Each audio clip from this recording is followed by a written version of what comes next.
This is the 5-Minute Writing Corner with Troy Bernardo.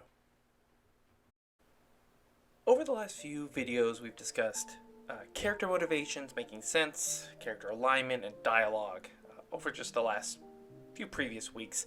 And today I want to discuss something a little bit different, and that's characterization. And let's start with just the basic question here.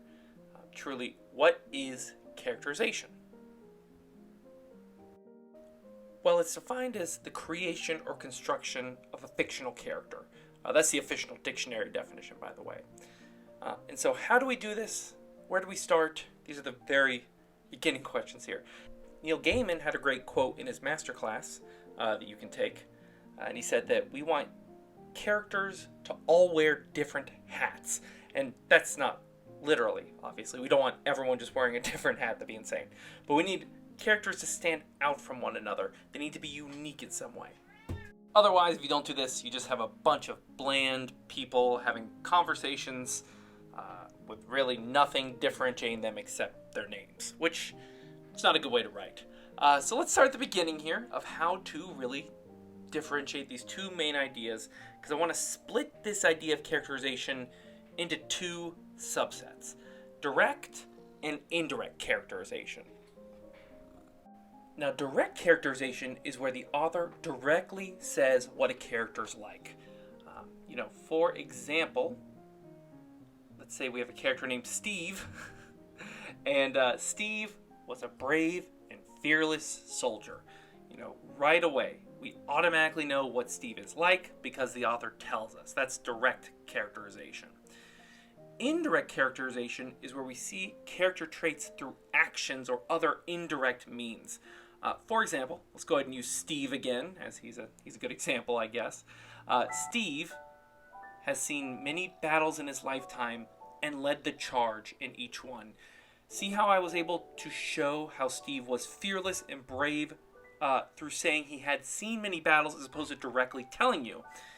If you want, you can also put Steve in a battle and show him being specifically brave. If you want to be even more indirect, that's another option. But ultimately, that's the important differentiation. Most authors hear this and think it's always better to use indirect characterizations. After all, we're writers. We should show and not tell, right? Well, you're sort of right. Because I want to stress that neither of these is better or really worse than the other. The important thing is when and why they're incorporated. Too much indirect characterization can make the reader feel confused and lost in your writing. If everything is indirect characterization, everything's going to be in depth, everything's going to be roundabout, your reader's going to get bored. It's going to be an influx of just information that is inundating to a lot of people.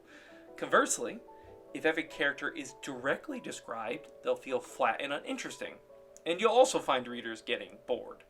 So I guess the question is, what do we do?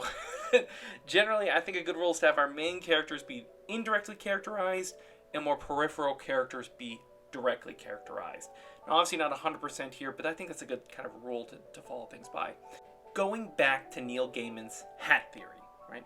Characters can show a lot by how they're dressed, how they talk, and there should be some differentiating thing between each person in a scene. Now, this is also important. You shouldn't really try not to make this overwhelming for your readers. For example, if you're writing a scene in a bar, don't give a guy an eye patch and one guy a mohawk and a girl a baseball bat. It's all a little too much going on in that one scene, right? Make it more subtle. Make it a little less in the reader's face so it's easier to digest. Maybe one character has an eye patch, the girl smells like she hasn't bathed in a week, and the other guy is chain smoking during the entire interaction, right? Not good for your health, but all that seems pretty, relatively possible of things you would see in a dive bar. And really, they're all wearing their own sort of, hat. Also, if you're interested in how to write good dialogue, I have a video on my channel about it. I just uploaded it last week, so feel free to take a look. And let's focus on how a person can be based on the way they're dressed.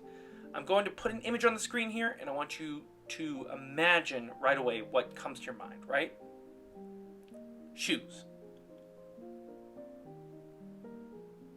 Now, after seeing them, ask yourself some questions, specifically like, who would wear these types of shoes, right? Who wouldn't wear these types of shoes? That's also an important question to ask. Is there a way to juxtapose a personality type with these shoes? Would this person be fun, professional, silly, serious? That's something you need to consider as the author.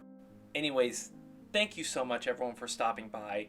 I just hit 300 subscribers, and the comments have been overwhelmingly positive. Genuinely appreciate it. It helps me keep this thing going. And most importantly, keep on writing.